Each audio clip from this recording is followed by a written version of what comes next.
성령 강림후 제14주를 맞이하고 있습니다. 오늘은 마태복음 18장 15절에서 20절 말씀으로 함께 은혜 나누겠습니다. 요즘 우리는 참 어려운 시기를 지내고 있습니다. 우리의 육체, 정서, 우리를 이루고 있는 모든 것들에 위협을 받고 있죠. 비단 코로나19 바이러스뿐만 아니라 우리 인간의 가치를 층으로 나누고 구분하고 차별하고 갈등하는 여러 바이러스들이 창궐하고 있습니다. 사회가 그렇고요. 더 심각한 것은 교회입니다. 그렇게 위험한 바이러스들에 감염되어 있는 한국 교회를 우리가 보고 있습니다. 이렇게 함께 살아갈 수밖에 없는 공동체, 그 안에서 일어나고 있는 여러 가지 일들에 대해 오늘 말씀은 그 기준을 제시하고 있습니다. 특히 마태복음 18장 전체가 함께 우리가 살아가는 데 있어서 필요한 것들에 대해 이야기하고 있습니다. 제자 공동체를 다른 공동체와 구분하기 위해 그 근본적인 가치와 자세를 설명하고 있는 것입니다. 천국에서 큰 사람은 하나님의 자녀로서 어떻게 연대하며 살아가야 하는지, 다른 사람들을 실족하게 만드는 행동은 과연 그리스도인에게는 어떤 의미인지, 우리가 가장 취약한 사람들을 돌보는 것, 우리가 길을 잃은 사람들의 회복을 돕는 것, 그 일을 어떻게 해야 할지, 또 다음 주에 자세히 나누겠지만 제한 없는 용서에 대한 이야기도 18장에 나옵니다. 이러한 비전과 행동을 공유하는 신앙 공동체는 이 땅에서 하나님 나라를 구현하고 저것이 하나님 나라 같아 라고 대표하는 공동체가 된다라고 이야기하는 거죠. 그래서 오늘 말씀 20절에서 예수께서 하신 말씀, 그런 비전을 공유하며 모인 적은 사람들, 그 안에 예수께서 함께 계신다라는 약속을 하고 계시고요. 그것이 이 모든 것들을 가능하게 한다라는 것, 오늘 말씀을 묵상하면 할수록 그것을 깨닫게 됩니다. 오늘 말씀은 사람 사이의 갈등, 그리고 특히 교회 안에서 일어나는 여러 가지 문제들을 처리하기 위해서 지속적으로 사용할 수 있는 방법들, 그리고 가장 중요한 그런 기준들, 그것에 대한 구체적인 예를 들고 있습니다. 둘 이상이 모일 때 그러한 인간관계뿐만 아니라 특히 예수님의 이름으로 세워진 교회 안에서 예수님의 제자는 어떻게 지내야 하는가, 그것에 대한 문제를 찾을 수 있는 것이죠. 이 땅의 교회들이 당면한 그런 여러 문제들, 교회를 분열로 유혹하는 많은 사건들을 감안할 때 정말 시의적절한 그런 말씀이 아닌가 생각합니다. 따라서 우리가 지금 당면한 문제들이 어떤 문제이든 간에 오늘 말씀을 묵상하고 있으면 우리로 하여금 이 말씀에 따라 신중하게 살아가야겠다, 이 말씀을 기준으로 우리가 행동해야겠다라는 그런 자극을 받고 이 말씀을 힘으로 살아갈 수 있겠다라는 생각이 듭니다. 오늘날 교회 안에서 일어나는 여러 갈등들, 그 문제를 해결하기 어려운 이유는 제가 생각하기에 이런 첨예한 문제, 그 양쪽에 서 있는 사람들이 모두 예수님의 말씀을 인용해서 다른 사람들의 그 문제를 해결하려고 하기 때문이 아닌가 생각을 합니다. 제 생각에는 그 예수의 말씀에 녹아 있는 그 이면에 흐르고 있는 생명과 사랑의 정신은 배제한 채로 자신들의 주장을 뒷받침하려고만 그 말씀을 이용하기 때문이 아닌가 생각합니다. 때로는 그 말씀을 문자적으로만 적용하려고 들죠. 그렇기 때문에 쉽사리 문제가 해결되지 않는 경우들을 보게 되고요. 결국 문제를 교회 안에서 해결하지 못하고 사회 법에 의지해서 호소해서 그 문제를 해결하려는 경우들이 점점 늘고 있는 것 같습니다. 물론 단순한 문제들이 아니기 때문에 해결하기 어려울 수 있고, 때로는 서로 마음을 터놓고 이야기하려고 한다 해도 어느 쪽 이야기가 정말 참된 교회의 이야기인지 참된 주님의 제자의 이야기인지 말하기 어려운 경우들이 있는 거죠. 모두가 예수님이 자기들 편이라고 주장만 합니다.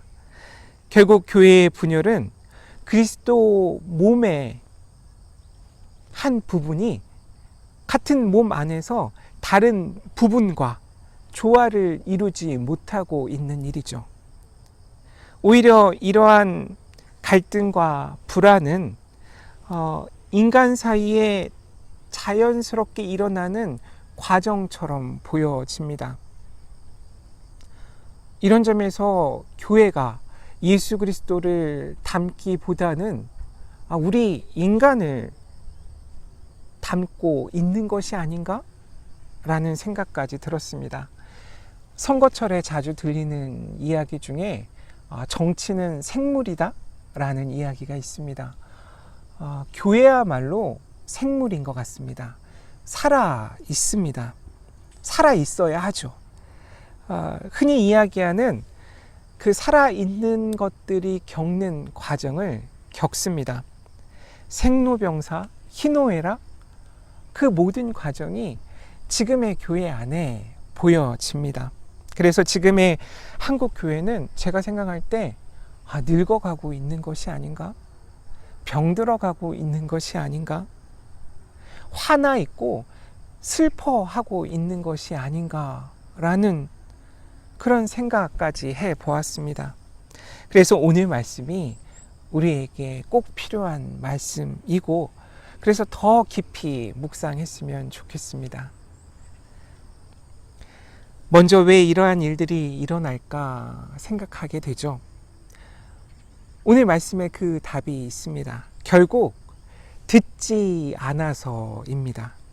15절, 16절, 17절에서 듣거나 듣지 않는 것에 대해 4번이나 반복하여 언급하고 있습니다. 듣기가 이렇게 어렵구나. 듣는 것이 이렇게 힘든 일이구나. 흔히들 말하는 말하고 듣고 읽고 쓰고 하는 그런 과정들이 있죠. 적어도 한국 개신교인들은 이 중에 가장 취약한 영역이 듣기 영역이 아닌가 생각을 합니다. 오늘 본문에 설명된 과정의 모든 단계에서 듣기에 대한 이야기가 등장하는 이유겠죠. 결국 듣는 것에 대해 반복하는 것, 서로 듣는 것, 다른 사람의 삶에 귀를 기울이는 것, 그것이 얼마나 중요한지 말씀하고 있습니다. 사실 주님의 제자는 그 듣기를 잘하기 위해 부름 받으신 사람들이죠. 예수님의 길을 따르고자 하는 신앙 공동체에게는 이 듣는 것이 가장 중요한 신앙적 태도라는 것, 그것을 오늘 말씀은 우리에게 이야기합니다. 그래서 첫 번째로는 잘 들어야 한다. 듣는 것이 정말 어렵다. 잘 듣는 곳이 교회여야 하고 잘 듣는 사람이 제자여야 한다. 그 이야기를 전하고 있습니다. 두 번째로 메고 푸는 것. 이 이야기가 또 등장하죠. 메고 푸는 사람이 제자이고 메고 푸는 곳이 교회라는 이야기를 합니다. 지난 베드로의 신앙 고백, 그 본문에 등장하는 16장 19절을 보면 메고 푸는 것에 대한 이야기 이미 말씀드렸죠. 통상 랍비들이 율법을 해석하는 방법과 연관이 있다고 이야기했습니다. 예를 들면 샴마이 학파라는 랍비 그룹이 있는데 그 그룹에 모인 랍비들은 율법을 매는 역할을 하고 있습니다. 힐렐 학파라는 랍비 그룹은 이 율법을 푸는 그런 역할을 감당하고 있다고 합니다. 최근 신앙 공동체 안에서 이 매는 것과 푸는 것은 아주 일반적으로 그리고 실제적으로 이런 의미가 있겠죠. 공동체의 경계를 결정하는 그런 의사 결정일 거고요. 갈등에 개입하고 여러 내부의 문제들, 분쟁을 해결하는 일, 그리고 그 공동체 안에 누가 들어오는가, 나가는가, 그것을 결정하는 것과 관련이 있습니다. 오늘 마태복음 18장의 핵심은 교회나 신앙의 리더들이 특히 분쟁을 다룰 때 특별한 권위나 통찰력을 갖고 있는 것보다 더 중요한 것이 있는데, 그것은 바로 공동체 안에서 가장 영향력이 없는 구성원에게 끊임없는 관심을 기울이는 것, 그것이 가장 중요한 일이다라고 이야기하고 있습니다. 그 가장 힘없는 자에게 지속적인 관심을 쏟는 것, 그것이 바로 교회와 교회 안의 신앙의 리더들의 권리이고 그들이 갖고 있는 가장 막강한 힘이라는 것, 그 이야기를 하고 있는 것이죠. 우리가 묻거나 풀어 놓을 때마다 신앙 공동체는 우리 가운데 있는 가장 작은 자의 목소리를 지키고 서로 간의 용서와 회복이 실현되는 그런 시간과 공간이어야 한다라는 것, 그 일을 위해 제자로서 교회로서 부름받았다라는 그 이야기를 오늘 말씀은 하고 있습니다. 또한 이렇게 메고 푸는 것은 교회의 연장선상에 있는 우리의 삶과 아주 밀접한 관련이 있습니다. 우리가 매일 무의식적으로 하고 있는 그 일들과 연결되어 있는 것이죠. 즉 우리가 묻고 푸는 것은 교회 안에서 일어나는 일들, 그것뿐만 아니라 우리가 먹고 살기 위해 하고 있는 모든 일들 가운데 우리가 만나는 모든 사람들, 특히 이웃으로 대하는 그 모든 사람들 가운데 그러한 일과 사람 사이에 영향을 미치는 것이죠. 예를 들면 누구를 친구로, 누구는 원수로, 또 어떤 사람은 영웅으로, 또 어떤 사람은 테러리스트로 우리가 받아들일 것인가? 그 결정에 관한 것입니다.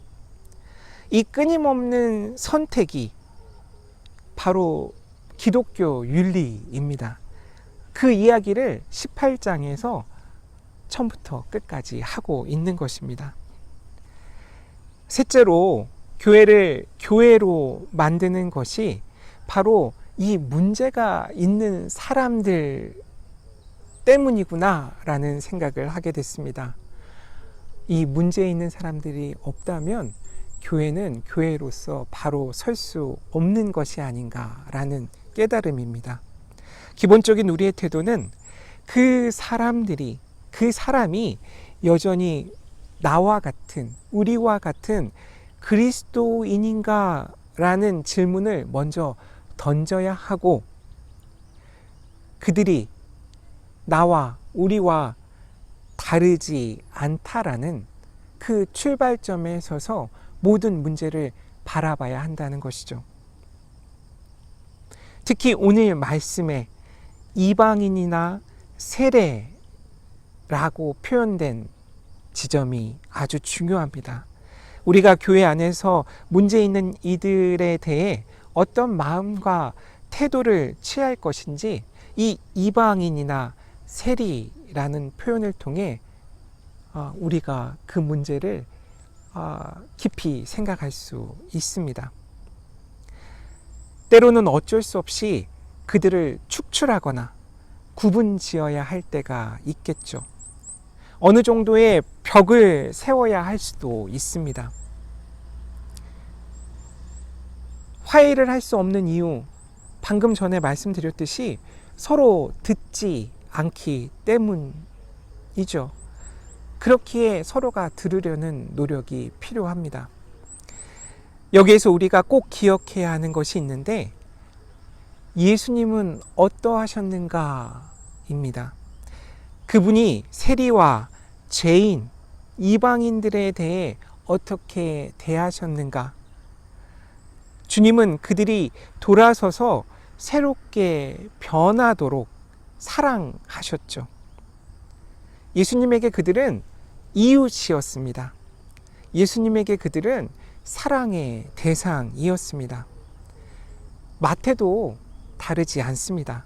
그도 그런 사람들 중 하나였기 때문에 아마도 오늘 이 말씀이 어떤 의미인지 가장 잘 이해하고 느끼는 사람 중에 하나였을 것입니다. 따라서 이방인이나 세리처럼 여기라 하는 그 말씀 속에는 서로 소통되지 않아서, 그 이야기를 듣지 않아서 분리되어야 하는 현실적인 상황과 더불어 그럼에도 불구하고 사랑을 원동력으로 지속적인 인내와 보살핌이 그들을 향해 이어져야 한다라는 그 말씀이 오늘 그 행간에 적혀져 있는 것 같습니다. 비록 지금은 하나 되지 못하고 잘라내야 하는 아픔을 겪더라도 그 밑바탕에는 예수께서 그들을 어떻게 대하셨는가, 그것을 우리가 꼭 기억하고 있어야 한다는 것입니다. 상처를 도려내고 환부를 감싸는 것이 치료의 끝이 아니라는 것 잊지 않아야 한다는 것이죠. 언제나 우리에게는 회복이 목적이어야 합니다. 다시 하나 되는 것, 그것을 꿈꿔야 하는 것이죠. 지금의 한국 교회가 이런 상황 속에 있다고 저는 생각합니다. 너무 아픈데 그 고통을 어디다 이야기할 수도 없는 그 답답함이 우리에게 있죠. 썩은 부위를 도려내고 싶고, 때로는 잘라내버리고 상처가 있는 채로 살아가고 싶을 때도 있습니다. 마치 몸의 균형감을 잃더라도 어디 하나를 잘라내버리고 마음 편하게 살고 싶은 그런 충동이 내 안에 가득합니다. 어떻게 하나 될 수 있을까? 서로 다른 목소리를 내더라도 어떻게 서로 잘 들을 수 있을까?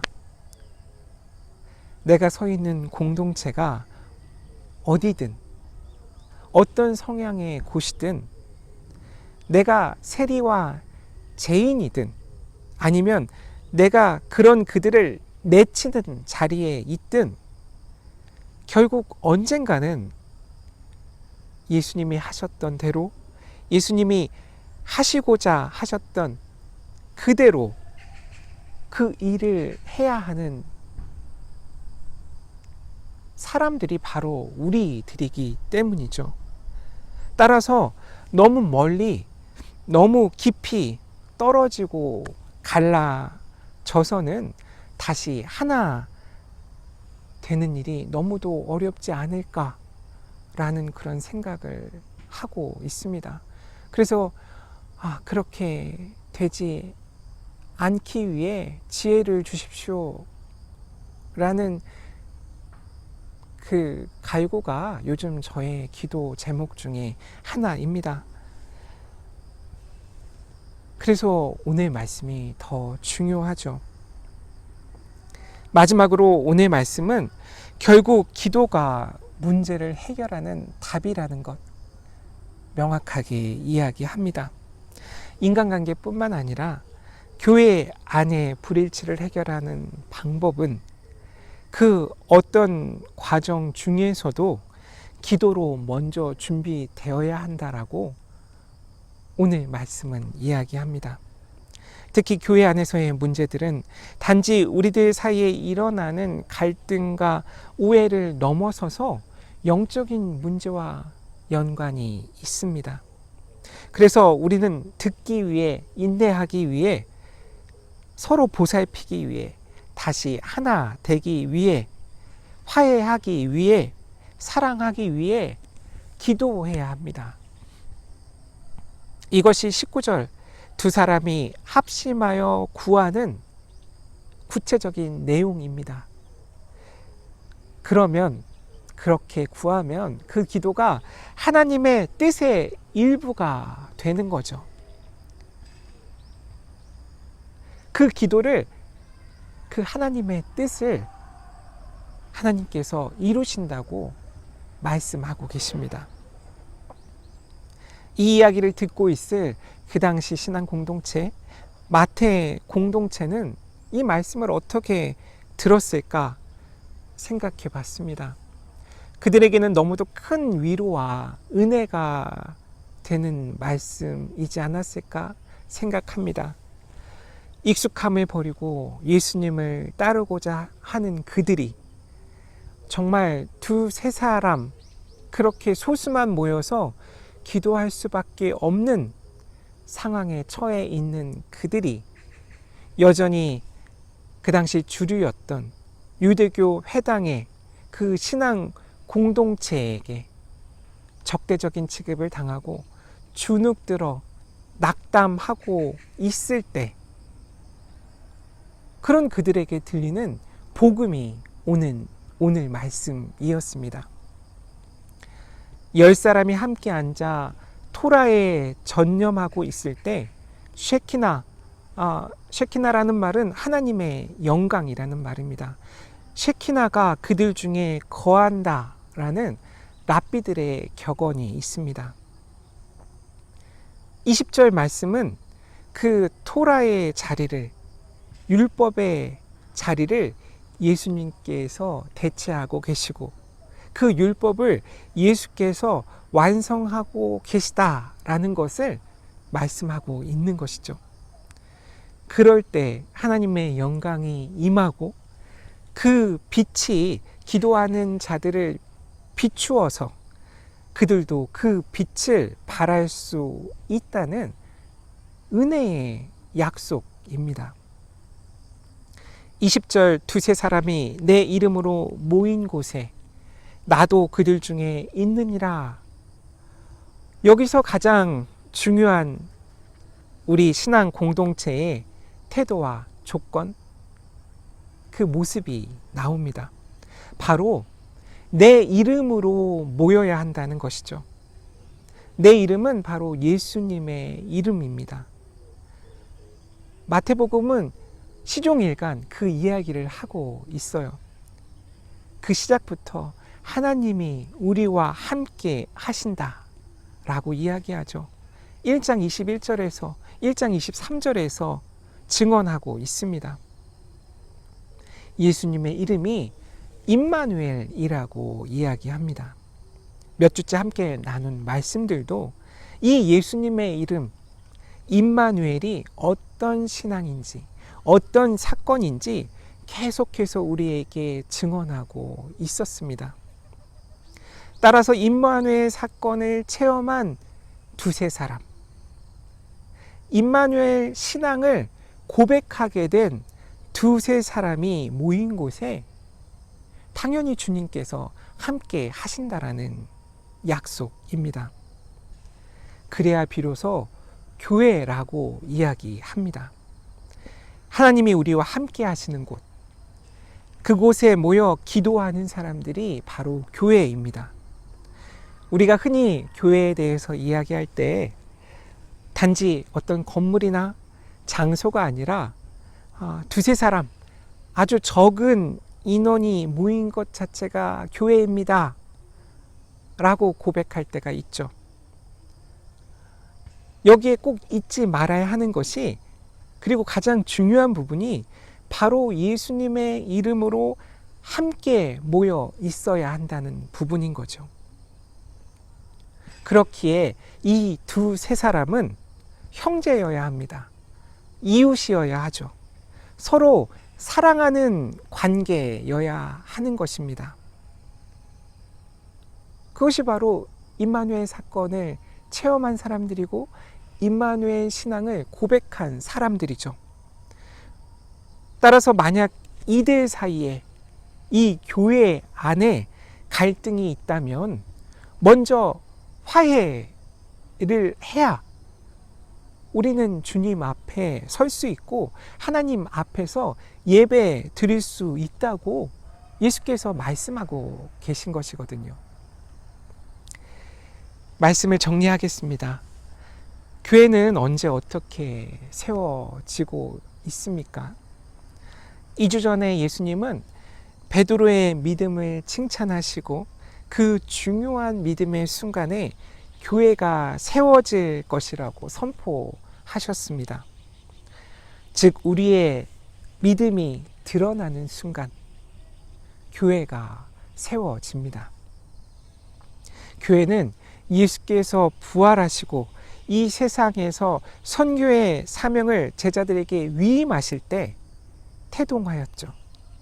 따라서 교회는 십자가에 못 박히시고 부활하신 예수 그리스도를 믿는 신앙으로 묶여 있는 믿는 자들 자체입니다. 오늘 말씀에서 저는 마태의 비전을 보았습니다. 예수님을 믿고 따르는 제자들의 미래, 그리고 현재로서의 교회를 그가 보고 있는 것이죠. 그가 살아가는 현실에 하나님 나라를 앞당겨서 살아가고 있는 고백이 바로 오늘 마태복음 18장의 내용입니다. 이렇듯 신앙 공동체로서의 교회는 살아있고 생명입니다. 우리에게 주시는 하나님의 선물입니다. 하나님께서 우리 가운데 움직이고 계시다는, 일하고 계시다라는 흔적입니다. 그렇기에 우리는 이 주님의 교회를 지켜야 합니다. 우리 스스로를 지켜야 합니다. 우리 스스로를 살려야 합니다.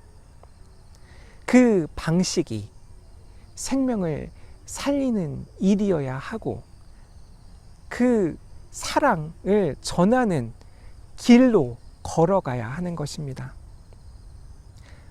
생명과 사랑을 떠나서는 이 교회가 살아날 수 없음을 오늘 말씀을 통해 또 한 번 절실히 깨닫습니다. 그 일을 위해 무엇보다 간절히 기도하는 저와 여러분이 되시기를 주님의 이름으로 소망합니다. 한 주 동안도 평안하시기 바랍니다.